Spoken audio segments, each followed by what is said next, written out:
15-year-old Kiplin Kinkle, suspected of murdering 2 schoolmates and very possibly his parents. Their bodies finally removed from Columbine High in the darkness of night.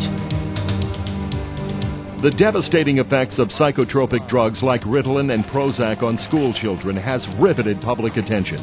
There are hundreds of hours of news time devoted to the alarming problem of guns in schools. But are drugs and guns the real source of the problem? They cannot understand how 2 well-brought-up youngsters who had everything, you know, they lived in affluent families, 2-parent families, everything that we are told is provides the best kind of background and environment for children, and yet these 2 youngsters conceived a plan to murder their fellow students and to destroy the school. And people are shocked. What they don't understand is what has been happening psychologically to these kids. You have all of these crazy, psychologically skewed courses like death education, etc., being taught, and no investigation has been done on this. The only thing they're talking about is, you know, guns. Where did they get their guns? Well, the thing you want to know is, why did they want guns to begin with? You know, what drove them to do what they did? School violence is the result of the peer group usurping the authority of the parent. The authority of the parent is gone. The authority of the adult is gone. The adult is no longer guiding or leading the child. Therefore, the peer group is doing it. This is the result of psychology. This is not just the result of psychology. This is what psychology promotes actively and has promoted for 35 years. And it has culminated in epidemic school violence. Dr. Lauren Mosier resigned from the American Psychiatric Association, saying that he could no longer square his conscience with being a member, since they had so totally sold out to the pharmaceutical industry. But he, in a little aside, he said they wouldn't have to change their acronym. He said American Psychiatric Association APA would be the same as American Psychopharmaceutical Association. In many cases before the guns, there was psychiatric treatment and drugs. Many find it hard to believe that psychiatrists could or would create such damaging effects on our children and educational system, but the proof lies in their own public statements. This 1965 report came from a psychiatrist who said, quote, "All children who were given LSD daily for 1 month were said to have improved. Side effects, toxic reactions, and regressive behavior were not encountered. The findings indicated most favorable results." Contrary to assertions in the popular press, when LSD is administered as part of a therapeutic medical program, irreversible psychotic changes and brain damage do not occur. Certain irresponsible statements that it does produce such adverse effects have not been supported by valid scientific evidence. Like any other drug, LSD belongs in the hands of responsible medical authorities. People can't believe that physicians, that the medical profession would do this to them. That's one reason this thing has grown to such colossal proportions. And they're not even finished yet. In the late 60s, when public outcry eventually made LSD illegal, the psychiatric community moved on to other psychotropic narcotics and now continues to express this same line of reasoning today with drugs like Prozac, Luvox, Paxil, and the list goes on. One of the most highly prescribed drugs for children is methylphenidate, also known by its brand name as Ritalin. Psychiatrists reveal in their own handbook, the Diagnostic and Statistical Manual of Mental Disorders, 3R, that methylphenidate is in the class of amphetamine drugs, and according to them, quote, "Controlled studies have shown that experienced users are unable to distinguish amphetamine from cocaine. One of the few differences between the two classes of substances is that psychoactive effects of amphetamine last longer and its effects may be more potent," unquote. Again, this is the psychiatrist's own handbook written by them. Yet a recent report from the Mayo Clinic claims 5 million children in the United States take Ritalin.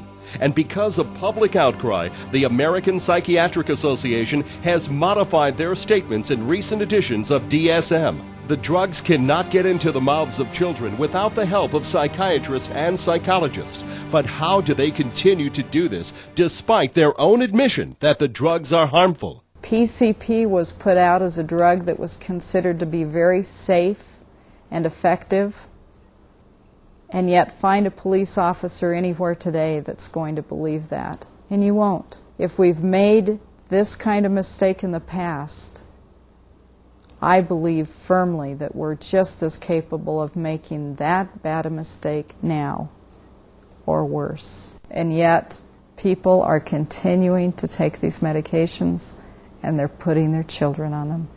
17-year-old boy jumped off a freeway overpass, and another one hung himself in his room on Prozac. 14-year-old. Another one on Paxil shot himself after 4 days on the drug. And there's so many. The list is so long. Had a 14-year-old girl who drank Drano in a suicide attempt after 1 month on Paxil. I have heard that they get matching federal funds for every child that is diagnosed as learning disabled. There's other reports around the country where they have documented through testing that the IQ has dropped drastically for children on these medications. There's a whole multitude of troubles that can hook the kid into the so-called mental health system. And once he gets in, it's almost impossible to get him out. So what we have at the end of it is where a group of quasi-professional people put a stamp on a kid's forehead without proper understanding of what's really going on, and they look for a quick and dirty solution, which as often as not is drugs. They don't get worse because of the, quote, prognosis of their diseases, because these aren't diseases. They're all fraudulent. They get worse, and they go from bad to worse because of how they are being assaulted and lied to in the name of psychiatric treatment. And they get worse with each passing month and each passing year. Eric Harris in Littleton, Colorado, who led the massacre in Columbine High School, he was on Luvox.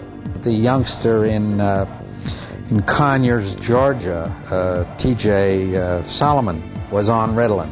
We know that Kip Kinkle in Springfield, Oregon, who killed his parents and shot 22 in the school, killed 2 others, he was on Ritalin and Prozac. He had ADHD, dyslexia, and major depressive disorders.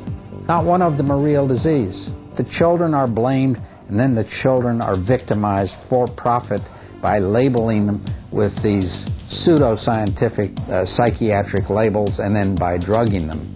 You see a kid, he's writing his B's backwards and D's. Oh my God, he has dyslexia.